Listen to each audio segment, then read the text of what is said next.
Teamgates had a really good Q3. We had a pretty poor Q2 and an average Q1. So it's important to go back, and companies might have the other way around.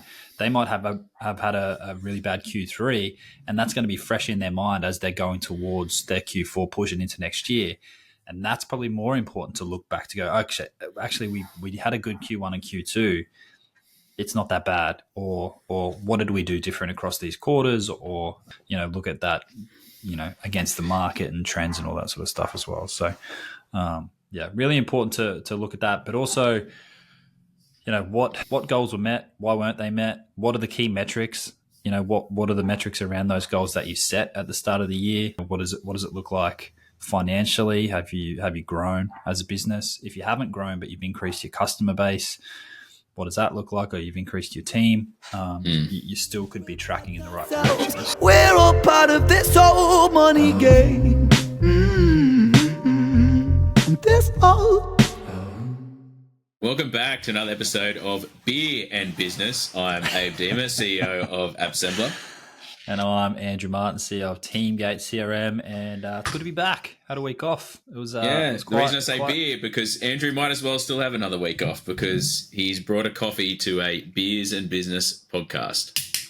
Yeah, well, that's what happens when they happen at 9 a.m., but is what it is. Some of us are committed to the cause, mate. Others are just, wayfarers that come in occasionally, much like yourself. I get it. I've got a babysitter this downstairs. Is habits and routine. I've got to be responsible. I need to take care of my children once the babysitter leaves after this podcast. So, you've never had a beer and had to take care of children, have you? Just myself. What are we talking about today? We're going to be discussing Q4 and beyond. So what does that mean? So we're obviously coming up to the end of the year. So we thought it'd be a good time to recap some of the things we've already discussed. So we're going to go through a couple of segments, as always, our weekly wrap.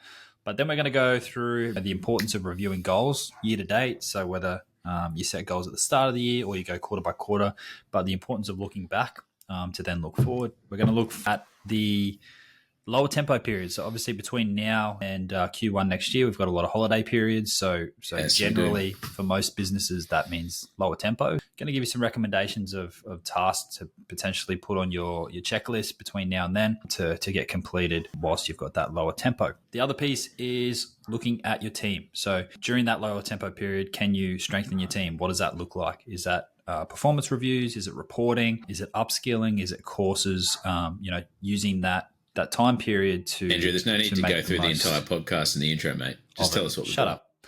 And then if we have time, if Abe doesn't talk too long, we're going to go through the industry. Mate, you're trends. the one with the 5-minute introduction to the segments. Shut up. All right, give us your beer. What are you drinking? Mate, I'm back at the Devil's Hollow, and I'm on the commuter. We've had this one before, but they only have so many beers and they haven't had a new release since I was last there. But the commuter's all about the train crash that happened in Geary. Put it in front of the camera so that the people could see it. Yeah, is that better? Yeah, at least it's in your camera now. Oh, it's got a train on it. 2 trains. 2 trains, mate. The commuter, XBA. So nice and fruity for a 9 That says the commotion, mate. Can you read? Oh, the commotion. No, I can't actually. Hang on. Let me just... How many of those have you drank? Sure, you didn't have the week off. This is the carton, mate. Hey, it's tough trying to run a podcast by yourself, mate. My glasses, mate. You want to borrow these goggles? It's tough running a podcast by yourself when your podcast mate leaves you hanging, disappears. It was a great week, though. Great week. How does it go? 2 weeks, mate. 2 weeks. Yep. Yep. What are you drinking today, mate? What do you got in your hot little hands? I have got a McDonald's chai latte. Did you win the Monopoly? Because can we do a reveal? We're going to do a reveal. Let's do a reveal. So my wife... Hold it up to the camera, mate, so we can all see the unboxing. I did the school drop-off, and when I got home, can you I had hold 10 up the camera, mate, so people can see? I've got Bond Street, as we all know in Monopoly. Nice. That's a big one. That's an expensive one. That's a good one, mate. You only get one of those. Or you win a year's of DoorDash. I don't need that. No, you don't. You definitely not after your retirement. My wife will need it. Not after your retirement from sport. My wife will need it when I go away for work because she can't cook. But yeah, so I got home from school drop off, and I only had about 10 minutes until my next meeting. Started making a coffee. Opened the fridge, no milk. So I had to do a mad dash to to the McDonald's about 300 meters from my house to get a coffee. And here we are, only halfway through it. So I didn't want to waste it and start drinking beer. Yeah, likely story, mate. It's not what you were telling me before we hit record. Sorry about it. How's the week, though, mate? How's the last 3 weeks been? It's been a while since I've heard from you, mate. How was your rugby league grand final? Yeah, it was great. As you can see behind me, a little medal there on the wall. Winners, look at that. Winners. I didn't know they gave the bench players medals. We won. I was only on the bench for 10 minutes, mate. Started at lock. Big day. Yeah, so we got the win in reserve grade, and then our A grade team also won as massive underdogs. Love a good underdog. Both teams won. A grade went back to back. First time in history. That's good. First time in history, A grade and reserve grade have won from the same club. So it was a big party. In the whole comp or just for that club? In the whole comp. Wow, that's pretty cool. So it was a big party that night at Beerwell. Big party at Beerwell. Well, in the kennel, mate. A lot of A grade teams are really strong depending on their links to the Q Cup. So generally you find an A grade team that's really strong will usually have a pretty weak reserve grade team because they will pull all the good players from reserve grade team. So yeah, it's a funny balance, but yeah, got the win. So a big celebration. Is that why I missed 2 weeks ago? I can't remember. I think I was away. And then you had like uni. Unwell. You were down hanging with our mate Dylan. Last weekend, I had my uni intensive, so I was out of action for 2 days, and we couldn't get the schedule to work with Paul and myself, so I skipped out on that one. But I'm back, raring to go, and here it is. Been a good week, catching back up, and lots of exciting stuff on the horizon. So we'll talk about that as we go through. What about yourself? Yeah, mate, it's been a really, really good, really busy week. Lots of calls. As far as like talking with customers and prospects, some great LinkedIn outreach that's going on at the moment. So I'll talk a little bit more about what I'm doing there, maybe a little bit later once the dust settles on it. A few really good ideas for generating some content. Once again, though, I won't show my hand just yet. I will go out and actually test it and come back with some results and see what people think as of the strategy, and then also I'll talk about what I found after doing it. So, we'll see how we go, but really excited. Q4, Q1 planning it's always exciting when you head into a new quarter because you get all these goals and then you get towards the end of the quarter and you think to yourself, that was really ambitious, or potentially the goal was in a slight misalignment, which is what we're going to talk about a little bit more today. But yeah, lots of Q4, Q1 planning and getting ready for next year. So that's always great. But what's your learning of the week, Andrew? Yeah, mine is understanding what costs you money to ensure your pricing reflects this. So, or have something in place as a fail safe. So I guess to give an example, Teamgate's pricing. So this is relevant to software, but I think we can also apply it to service and trades and other industries. But so Teamgate's pricing is all based on users. So if Abe comes to me and signs up for Teamgate, he's the only person using the system. He pays for 1 license. If he's got a team of 10 sales reps, he pays for 10 licenses. We had an instance this week where we got a new customer and their database was humongous. So I'm talking 800,000 contacts. They get 1,200 signups a day.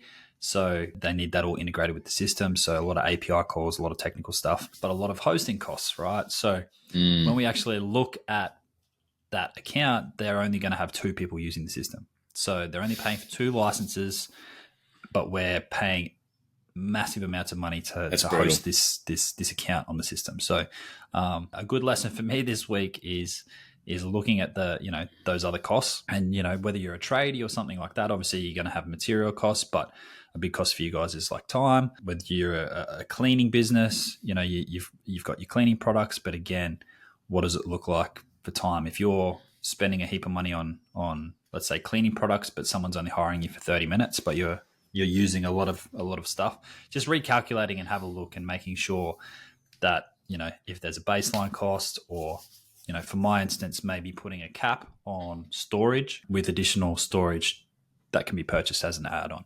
That would probably be a solution that would fit for this case for me. So yeah, good learning for this week. Luckily, I have a good relationship with that customer, so they will be paying extra to cover some of those infrastructure costs. But yeah, that's my learning.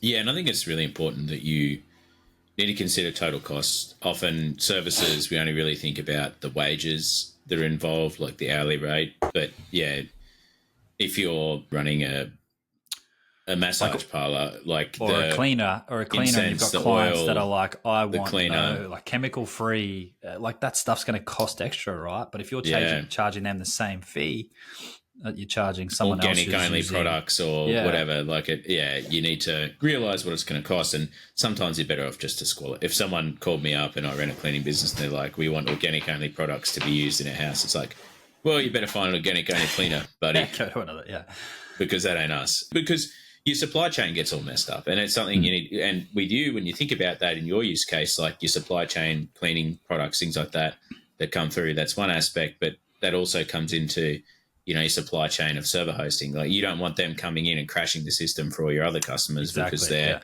volume is so large and they've only got 2 users. So you need to think about that when you go through it.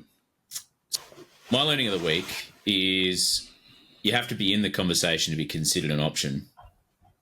And it sort of just starts to dawn on me, and you'd see it as well at Teamgate, pretty much any software, is that if you're not in the conversation at the time when people are considering what product to implement, you don't have a chance. And I mean, this is what marketing and branding and things like that are meant to do. But you need to figure out creative ways to make sure that you're a part of that conversation. And often those things won't be right now. So there's no point showing someone an ad. If they don't know who you are, they're not going to click on the ad. They're not really going to register what it is. But if you're producing, and this is where it's like a slow burn, like constantly producing content that's relevant, that's going to bring people through, puts you in that conversation when the time comes. They might move to another company and they say, oh, we haven't got a CRM. It's like, I remember seeing a lot of stuff from Andrew from Teamgate, obviously Salesforce, HubSpot, and we should probably consider Pipedrive. But I remember seeing Andrew from Teamgate, let's try those 4. But if you weren't putting out that content and being there and providing value to people, then they're not going to have that opportunity. And I saw the Adam from RB2B put up a story, and he's really good at putting out content there to remain relevant when the time comes, right? But he put a story up there about Chili Piper and how the 2 founders of Chili Piper, their husband and wife, just went to all these conferences. Initially, before they even built any product, they were just writing down on a notepad the idea and were getting feedback from people. And the reason that they chose to go to conferences was because they're like, people lie on Zoom meetings. They get away with it. You can't tell body language a lot, like things like that. So they said the only way to do it was through conferences. And they went down with a notepad and pen and pitched the idea to people, got feedback of why it wouldn't work, why it would work, who would buy it, things like that. And then they went and built it, and then they reached back out to those people that they said, hey, remember we spoke at this conference and you said you'd buy it? We've got it. And they give it to them, and then they become like your soft launch influencers. And the people they were picking out to get opinions were people with big names, a big following. And so when they trialed the product, like, they would go, oh, this is a really cool story. I talked to this person, they had an idea, they built it, I'm now using it. You guys should check it out. It's great. Marketing, yeah. Yeah.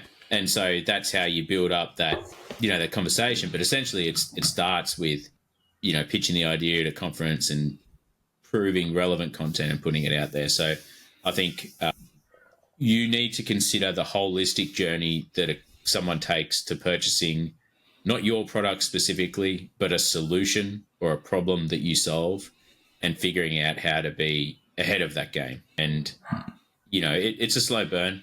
It might take 3 months to see results. It might take a year to see results. But if you keep chipping it away at it, when the time comes, hopefully you'll be top of mind.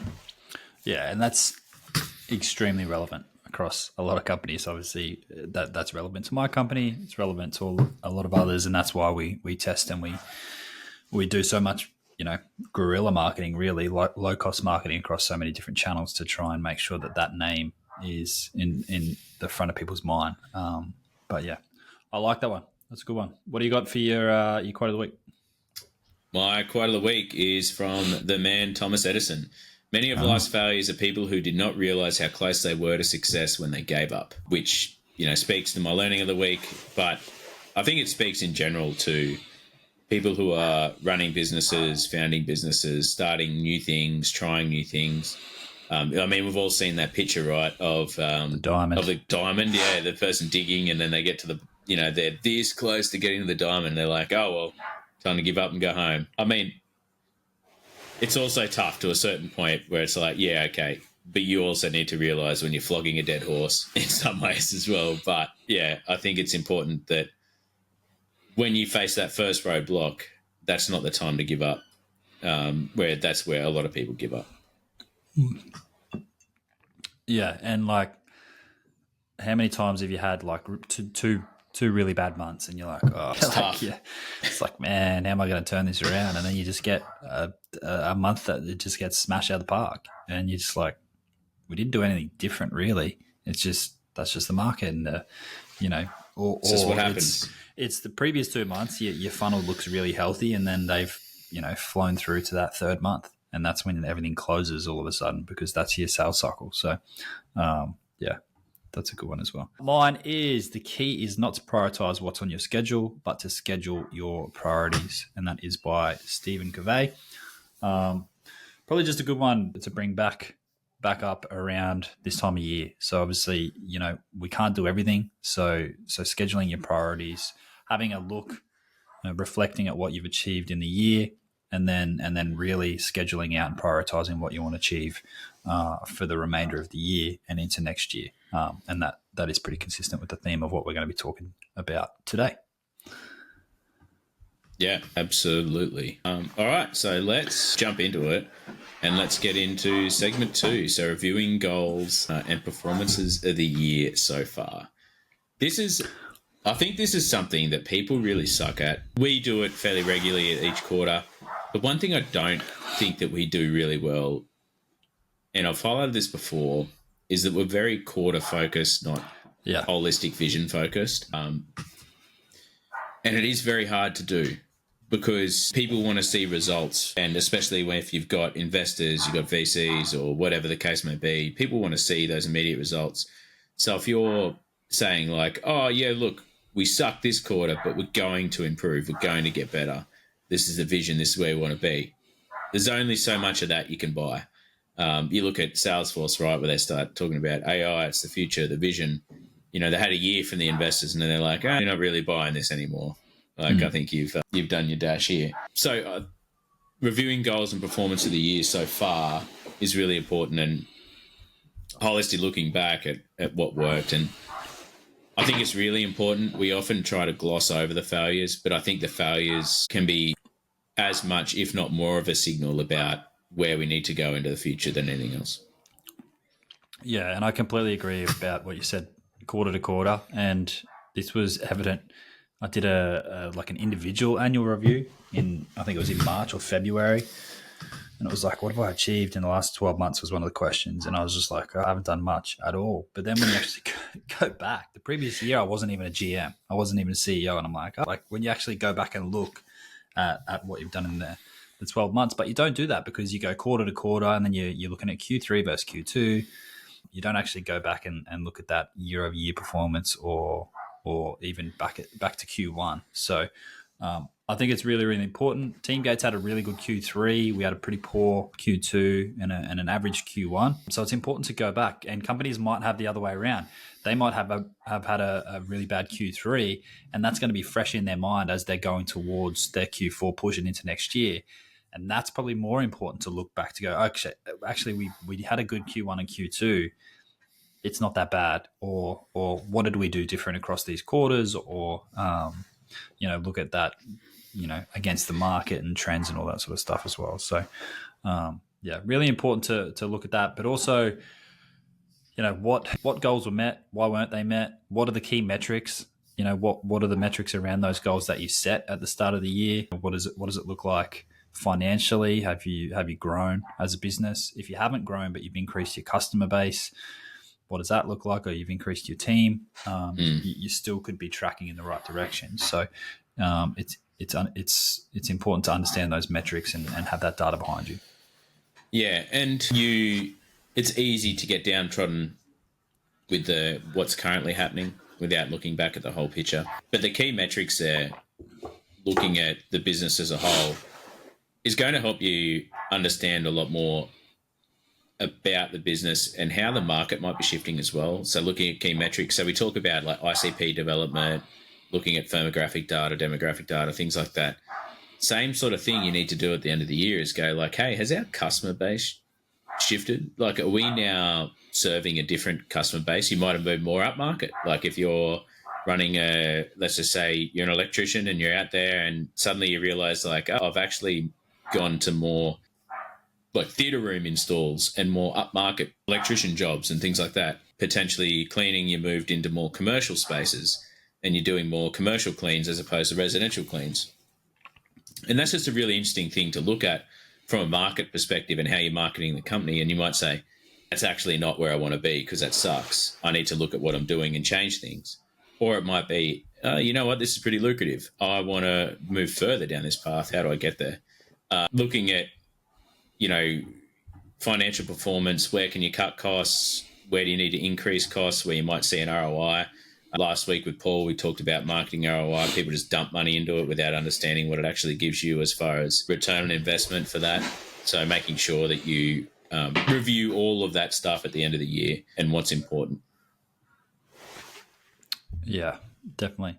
And I think now's a really good time to do it because you go back to our goal setting episode. It's if you haven't already, it's when you're going to be generating those Q4 goals. And it's good to look back at the year holistically and even look at last year's Q4 because what I see a lot with customers, and especially it's probably evident in software, is Q4 is generally where we slow down a little bit, especially around the holiday period. So people will have a really strong I'll say Q3. this. I'll put this in here. Like in general, Q4 is where, and so for these things that we're talking about, if you're one of those businesses where Q4 is crazy busy because you're a seasonal holiday, like you run like a Airbnb, a camping ground or an Airbnb or something like that, and it's crazy, then do this stuff in Q1. And so we see this all the time. For instance, Salesforce, their year starts, so Q2 for them is Q1. So they're in Q3 at the moment, moving into Q4 at the start of next year. And so when you think about that, just you might need to offset things a little bit when we talk about resetting at the end of the year and potentially look at, quarters of the year don't change where you put them. So you could have Q1 start, in April. That's absolutely fine. If your busy period is over the summer months, it doesn't really matter. Yeah. I just think it's important to look at that seasonality. So if when you're building out Q4 goals, it's obviously if you've had a really good Q3, some people will get overzealous and have these really lofty goals for Q4. But it's important to then go back and look at Q4 the previous year and look at that seasonality because you might set these crazy unachievable goals that, with the season being the season it is, you may be set yourself up for failure. So just take a step back, look at those metrics, look at it year over year, but then also look at the year to date as well. Speaking of lower tempo periods, so like Abe said, it's going to really depend what industry you're in. For us, especially around the Christmas periods where we're going to be a bit of a drop off. So the next segment is talking about those periods and preparing for lower tempo periods. So during that slowdown, and again, if Q4 is not your slowdown, you can still apply this to whatever your quarter is that seems to be the slowdown. So as we start to slow down, just thinking about those activities that we can schedule, maybe we build goals around them or start to do hypothesis tests and things like that during these low tempo periods. And for us, some of those things look like business process optimization. So for Teamgate at the moment, we're starting to build out a community. So a big thing we're looking to do is offer, currently we onboard every single customer. It's very manual. It's very hands-on. We're looking to build out a digital onboarding course within the community. So as a customer comes in, they move to the community, they take that course. It's an online course, got training videos, tasks to complete, walkthroughs. That's one option. And then there is a second option, which is the existing option, face-to-face, very custom, but that will become a paid option. So during our lower tempo periods for Q4, that business process optimization is going to be focused on the onboarding and how we build that out. So during those lower tempo periods, when we've got a bit of space, when we're not on sales calls and doing all the rest, we're going to be building out that process, looking at how we can improve it so that we can deploy it at the start of next year. Yeah. And when you look at the time that you spend doing this, often during the year, we just don't have the opportunity. You're so busy chasing up on everything else that happens within the company that actually getting the time to go down and think deeply about these things doesn't happen. And so using the time effectively when you have that downtime and having a plan when you go into the downtime, because I think it's really easy when you get into these slow periods to just become lethargic. And I think part of your goal setting when you look at Q4 is like putting these into your goals and understanding that this is something that you need to get done during this period. This is what's going to set you up to hit those growth milestones that you want to for the next year. So spending the time now and doing this is going to become super important. But one thing that I love to do during this period is to start to build out the schedule of content that you're putting out and starting to, if it is like videos or something like that, like just putting them, building up that bank, right? And so this is the opportunity for you to get a month ahead on blog posts, the opportunity for you to get a month ahead on videos. So that way, if you do have a busy month, you've got that buffer. And I always like to be a month ahead on those sort of schedules, because otherwise one little hiccup could mean that you don't post a blog for an extended period of time. Whereas you've just got to, it's like an accordion. When it's compressed, you've got to really work within those bounds and look to when to extend it. Yeah, for sure. I always build out those big marketing content plans, and then the challenge don't execute. Is Q1 is keeping up with the tempo of it. I always get very keen and say, I'll blog every day, and then I've got. And another one as well is the budget. So it's a great time to if you're in Australia and you go off financial year, then you're halfway through your budget. So it's a good opportunity to look back at what you've done and look forward to what you need to rectify for the second half of the financial year. If you're in the States, generally this will be towards the end of your financial. I know you can sort of select and choose when you want it to be, but this will be towards the end of your financial year. And so now you should be getting things ready, looking at what you spent on, what was effective. And I think when you go through your budget, people often think that a budget is a accounting tool. It's not. It's a management tool. It's a tool that you use to track what you're spending and where you're spending it, to figure out if you're getting the return on investment for this, achieving the growth. Oh, we spent an extra 10K on ads here, but we didn't actually get any more new revenue as a result of that 10K. It still remained flat. So obviously that's not working. And so going through, looking back at the budget, figuring out where you should put more money into and where you should stop spending money. Yeah, definitely.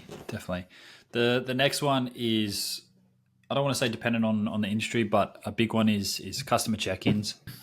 If you can strengthen those relationships, and I don't think it's really specific to industry. For us, I'd probably be talking to my customers if you've got any partners or partnerships or anything like that, going and talking to them and gaining that feedback, because what I said before around process optimization, if you can get that feedback from your customer base, and then that way you're optimizing what they actually want, is a big one. And then obviously through partnerships and things like that, if you're a service industry or a trade industry, talking with your supply chains, talking with maybe your contract to big builders and things like that, talking about how you can start partnership moving forward. Is there certain services that they're looking to implement in the next year that you might be able to upskill, or you might be able to provide as part of your service offering? So yeah, obviously you need a pretty engaged customer base, but for those that are out there doing face-to-face stuff in the trade industry and the like, you should be able to get some feedback pretty easy. And then for us, it's can be a struggle depending on how much your customers want to give up their time to jump on a Zoom call. Yeah, but also it's the holiday period, and a lot of people celebrate different holidays over this period of time. One big one in the States is Thanksgiving, but obviously I think the majority is Christmas. So you can use this opportunity if you want to personalize small tokens of appreciations to your customers as well. So we've previously sent out like swag packs, which is, shirts, different types of cookies or something like that. And so just getting out your personalized, whether it be like your top 10 customers, your longest customers, depending on how you want to segment it up. You don't have to give it to all the customers, but just something to show a token of appreciation for them coming back to you and using it. It just helps build that bond a little bit. And it could be as simple as you fire them off some merch, give them a gift card, whatever it's going to be. It goes a long way for your internal champion. Yeah, definitely. The next one's around employees. So I don't want to talk too much about it because we're going to go into that in the next segment, but a really good time to think about any employee training, upskilling, and development that you want to get done. And the other piece is reviews. So, making your employees aware of their performance for the year to date, and then coming up with goals and setting those goals for them, not only for Q4, but hey, this is what your development looks like, or this is what the plan is moving into 2025. But I'll hold off on that until the next segment. And then the last one is probably at the strategic level. So what are we looking at over the horizon? So Q4, we've got tunnel vision on Q4 getting through to Christmas, but what does it look like past that? A really good opportunity to get together with your employees. Again, don't work in isolation. Employees, you can get customer input and starting to think about, okay, for Teamgate, do we want to move into the AI space? What does that look like? What are the dev requirements? What does that actually look like as a product? Do we want to just throw something out and say, oh, it's AI? Or do we actually want it to be usable for our customer base? Do we want it to be a force multiplier, something like that? So getting the ideas from the group, formulating a plan, and then that will become your big rocks for your potentially for your 2025. So, those bigger projects that are spread out throughout the year might come from that strategic planning from the brainstorming that you do with your team. Yeah. And if you have a pick, it's a great time to go back and review your sales calls, review your customers, look at your problem identification chart, and start to work through that again. Because, as I said, things may have changed. And it's always good to go back, review that, review your things such as your pitch decks, your sales decks, if you utilize them, your demo procedure, all of these things that you can go through. And I think starting with that problem identification chart gives you a good understanding of like, oh, actually, we're starting to see a bit of a trend that people are wanting to, they're wanting to stand up courses for internal training because we're seeing, there's an uptick in working from home. It's harder to do internal training for a dispersed organization. So people are looking to stand up internal training. That's something that we could focus on and start to build out. Yeah, definitely. And that leads us into, as I said, we're going to talk employees. So segment 4, we're talking about the strengthening the team. So, it's a really good time to strengthen your team, but also review your team. Make sure everyone's suitable, for the future and those goals that you just said for 2025 and Q4. I'll tell you what's a good test to do. Look at all of your employees and think to yourself, do I enjoy the opportunity to work with or meet with these people? Or am I dreading the time I have to work with and meet with these people? And use that as your first indicator, because generally, if that's the case, it's probably for a good reason. It could be generally if I'm feeling like, oh, no, I've got to meet with someone, it's because I've got to have a tough conversation, because they're either you're convinced that they're not working hard enough because, you don't see them online, their productivity's dropping, things like that, or they have overdue tasks that haven't been complete, or you can see that they haven't met their goals for the quarter and are not on track to. For me, that's always been the case. And so, oh no, I've got to meet with so and so. I asked them to do this last week. No, that they're not going to have it done because I haven't seen any progress on it. This is going to be a shit meeting. I'm going to have to kick them in the ass. And when you start to get those feelings, it's like, hey, maybe this person shouldn't be in my organization because they're not giving what I expect them to, or potentially they just don't have the ability to do what they need to do. And so one of the good sort of litmus tests that you can just put out there is just go, do I enjoy meeting with this person, working with this person, or do I actually dread when that has to occur? So I think that's a really good start point, because you need to look at, this is a perfect time to look at your employees and say, do I have the right staff to take me through to the next level, or do I need to make a change? And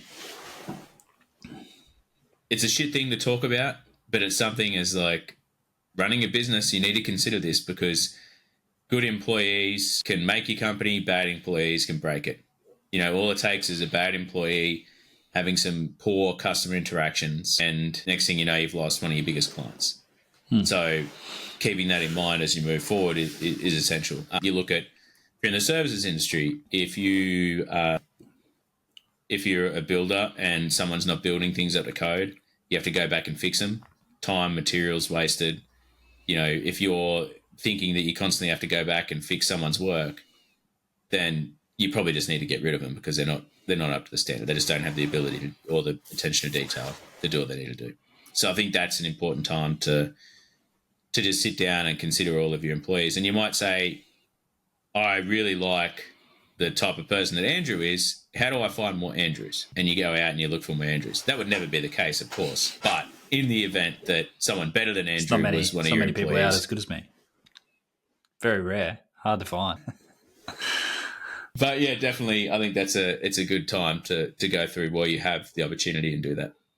Yeah, and it's never fun getting rid of someone, but I think you and I don't think we've ever gotten rid of someone and a week later gone, I probably should have kept them, or if anything, it's I should have done it earlier. And it sucks. Having that conversation sucks. It's the hardest part, but once it's done, it's done. And then you continue to move forward, and generally, you know, you point. Yeah. But on the other side of that as well is ENPSs, or, the new buzzword is 360 reporting. Mm-hmm. But I think ENPS is good, and you make it anonymous. It's so funny. All these companies that are out there, the corporate companies are the worst for it.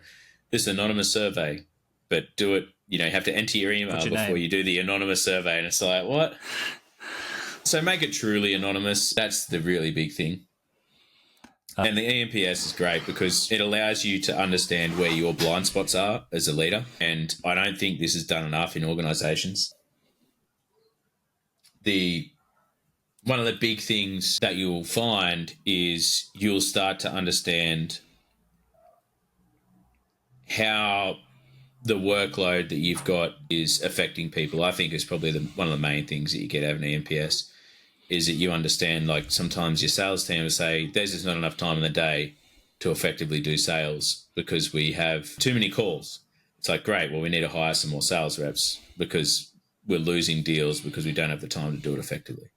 Things like that you just need to consider. And ENPS is a really, really good way to help understand that. But you'll also get ideas about how to improve things. Like, you might have had something that started at the beginning of the year but dropped off. You've forgotten about it, but employees remember that stuff. Something like, we used to go out for lunch every Friday and have a couple of beers. That was really, really good. We felt more energized to come to work for the week because we knew at the end of the week we were going to have a good time with some lunch and beers.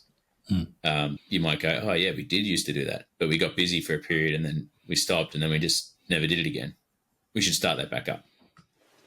You know who doesn't like ENPS?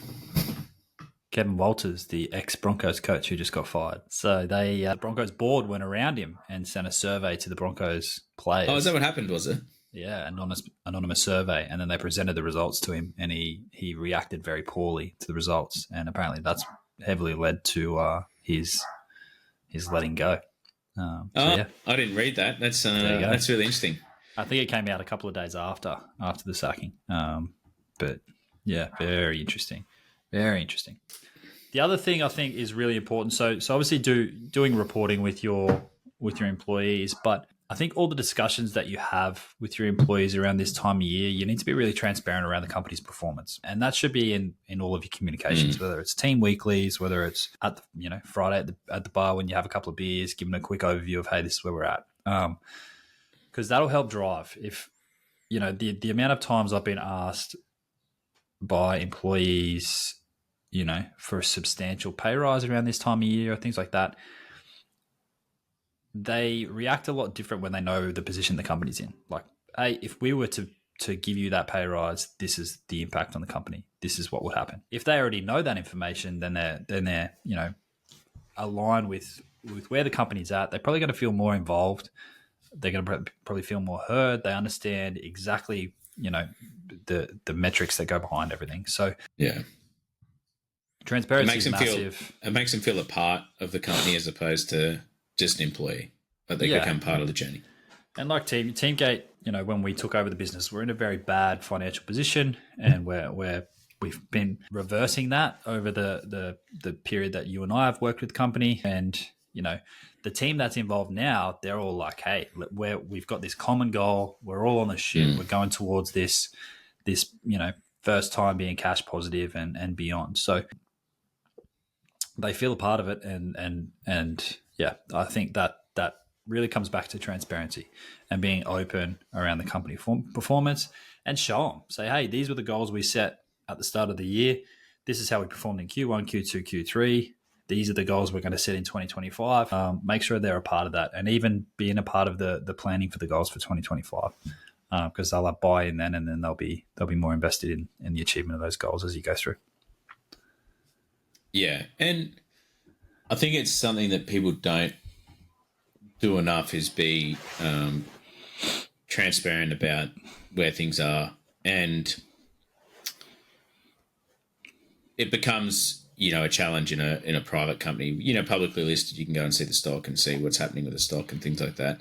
But private listed companies, it's a little bit, I guess, more of a responsibility to open it up to people more than anything else.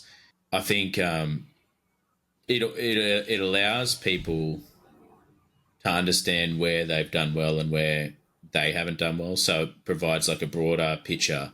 So when you're able to say like, hey, you didn't perform here, we didn't do this very well, you can link it back to this actually reflected in some of the company performance that we think is occurring because your responses to customers have been slow, they haven't really been given answers. It creates a bit of confusion. We've actually seen a few of those customers raise their concern and say that, that's one of the reasons why they're churning. And so that's a result of why we've got such high churn. So we really need to fix that in Q4, Q1 when we go forward. Yeah, definitely. All right. Last segment. Well, I think before we go there, one more thing to talk about is this is a perfect time to invest back into the team a lot more through training, through courses, professional development, doing things like that everyone thinks of like the Christmas party and it's like, it's a big event and it's done, right? Don't get me wrong, Christmas party, it's heavily important to some people, for other people not so much. But you need to think about other ways that you can reward your employees for a hard year. Make sure that they're rested before they come back, and don't do what the big consulting firms do, where they have a mandatory shutdown period, where it actually just uses everybody's leave balance for the year. It's a massive gripe for a lot of people in those sort of areas. But just think about different ways. Like you might have a reduced tempo period that you have over that time. That's what we do, where we have 2 weeks where there's no internal calls. If you have leave, take leave. If you want to keep working, keep working. But at the end of the day, it allows people that room to breathe and move and get things set up and spend some time with family, doing some activities, with kids or whatever the case may be, travel, all that kind of stuff, while still achieving some. So what I would say is that invest back into your employees. And if you do have a reduced tempo period and there's no real work for them to be doing, potentially it's a good time to go and send someone on a professional development course. You could run some training yourself if there are certain areas that you want them to be upskilled in, things like that. Spend those quieter periods. Go on a retreat of some sort, not over the holiday period, but potentially during that period of time might be, an overnight somewhere or a day trip somewhere. that's a bit of a reward and something fun. Yeah, well, we used to do like adventure training, right? That was sort of our thing in the military. You'd go and do, ocean Controlled drowning for a good period of time. I did some whitewater kayaking. What's it called? Where you jump off a mountain? Paraglide? No. When you go down the side of a mountain with a rope. That sucked. That wasn't fun. Not a fan of heights. Abseiling. Abseiling. There you go. Not a fan. Don't want to do it again. Man, I was not a fan of whitewater kayaking. I love that. See, I'll drown. I'm happy to drown. Throw me off the top of a cliff any day. We could swap. We should have swapped on that one. Anyway, last segment. So this one's a smaller segment, but industry trends and forecasts for the new year. So a really good time now we've kind of already touched on it, looking at, seasonality and things like that internally, but now probably flip that switch and look externally. So what's happening in your industry? Is there any trends? Obviously in the software industry, the big trend at the moment is AI. So, do we need to adopt AI? Are we going to get left behind? And, looking at things that could impact your business in the new year. If you're an electrician and they have decided to get rid of all USB ports and they're moving to something else, is that an opportunity for you to go and, hey, reach out to all the people that you've installed that for and look to upsell them, things like interesting that. Interesting segue for those who, one interesting trend is OpenAI, ChatGPT, just raised 6 points, or got valued at 6.6 billion, yeah. Which is absolutely outrageous, biggest valuation in history. But also they're changing their model. They used to be classified as a not-for-profit ChatGPT, but now they're changing to a for-profit company, obviously to get the valuation and the funding, which then results in Sam Altman getting equity in the business, which he didn't previously have. But it also resulted, I think, in something stupid like 7 or 8 of the 11 original OpenAI founders are now gone, including their CTO recently. Wow. So I think it has a lot of impact to all these people who are previously using OpenAI to power their AI solution through the API. There's a lot of I's in that. Through the APIs, because it was cheap, right? It didn't cost much to call the API. It was like, I think it was like 34 cents or something like that a call, or something really, really low. Anyway, it's minuscule. But now that they move for profit, that's a big risk to your company. It sure is. If you've now hinged yourself to OpenAI and you release these features and they then jack up the price, what are you going to do? Yeah. You're screwed. It's funny. And that's when I remember back when we did the episode at the startup conference I went to, every other company was some sort of AI. And when you actually dove into it, it was just a wrapper of ChatGPT. It was just them creating a custom ChatGPT and then reselling that as their own. So yeah, that was my big hesitation, was if you build something with that and say ChatGPT goes down, that's your platform gone. Let's say it goes for profit and they jack up the prices. Now you're relying on that, and your prices, you either have to pass on to the customer or you're taking on a lot of debt. So yeah, it'd be interesting to see how that goes in the future. So if I had built my business on ChatGPT, I would now be looking for ways to diversify my AI solution. One of them is, Perplexity is a AI solution, very similar to ChatGPT. The reason for that is that it's just a wrapper for ChatGPT, for Gemini. So you can go in and you can select which AI model it uses. Yeah. But here's the hot tip. They're all just AI. It's just which API you're calling. They've just built an interface for you to use multiple AIs, and they charge people, I think, $20 a month per user to go in and use it. And it's like, well, okay. The whole thing was you might pay $20 for ChatGPT, you might pay $20 for I think Gemini's free anyway, but you might pay $20 for another service. They're just bringing them all together. But I also, the risk is there. ChatGPT increases their prices and suddenly Perplexity becomes, their profits completely go down the drain, and they have to charge you more.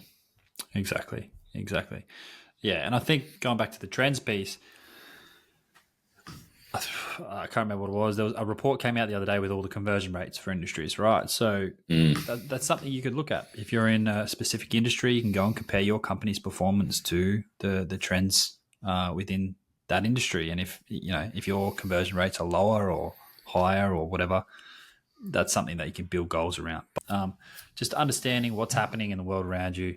Where do you need to adapt anything? Are you good where you're at?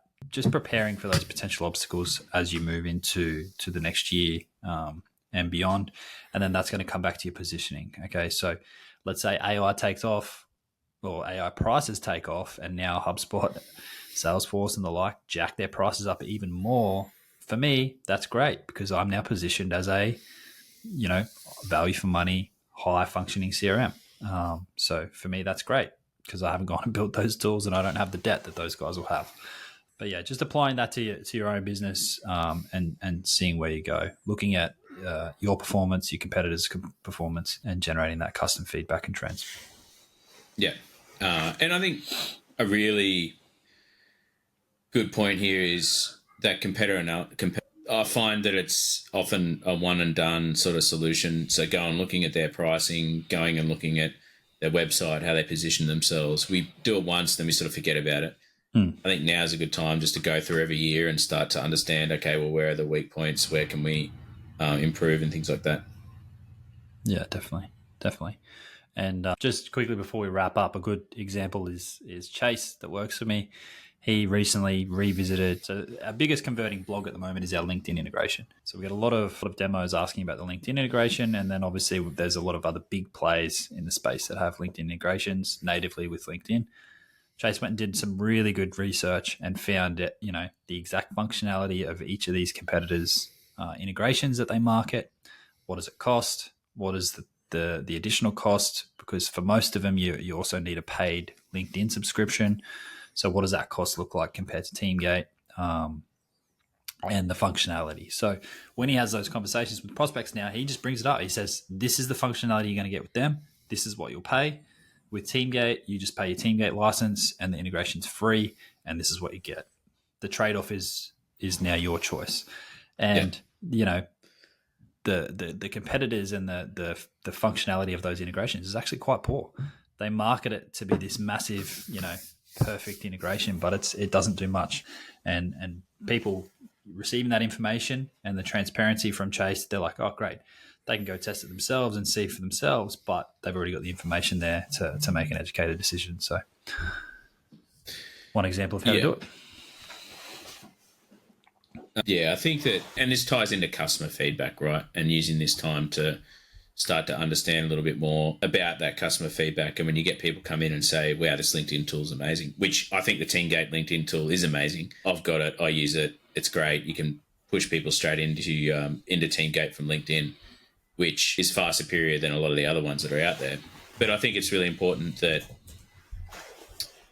heading into the new year with a solid understanding of where you want to go and spending that time to think about it is really important, because you often get so caught up in the here and now that you don't understand where you want to be in 12 months' time. And I think using this time to note down the industry trends, do a review of your employees, look at where the business is going, look at where you've been, and then write down, and it sounds corny and it sounds stupid, but write down like a paragraph of, in a year, Appsembler will be the LMS for developer education. We will have X amount of new customers in this ICP, and write down that vision and then put it somewhere that you review at the 6th month mark, or review at the end of every quarter, and make it a point to put it up there and say, this is our goal for the year. This is our vision for the year. Are we? And when someone says, oh, I think we should do this, you say, does it achieve this?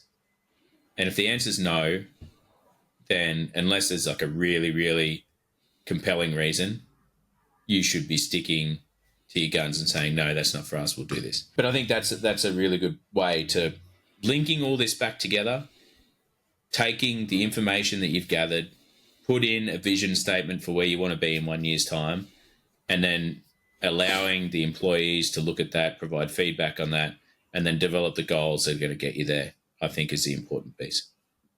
Yep, definitely. Good wrap up, mate. Do you want to finish it off? Yeah, I guess since you're doing the intro, I'll do the wrap up, right? Like and subscribe on all your socials, Beers and Business Pod, Instagram, Facebook, X, I think. Did I just add that in there? I don't know. And then also get on the TikToks to see Andrew's great videos, and then YouTube where you can watch and or listen if you have a YouTube Premium, and Spotify and Apple Music or Apple Podcasts for the podcast. Spotify, you can watch it as well. Submit your questions, topics. If you want to be a guest, or you have guests that you'd like to recommend for future episodes, please let us know. And 10 a.m. Tuesdays, YouTube, Spotify, Apple Podcasts, get on there and watch it. Tune in for the next episode. We're going to try and get a lot more guests on that'll be from interesting spaces to continue the conversation. Awesome. We'll see you then. All right. Cheers. Cheers. Go.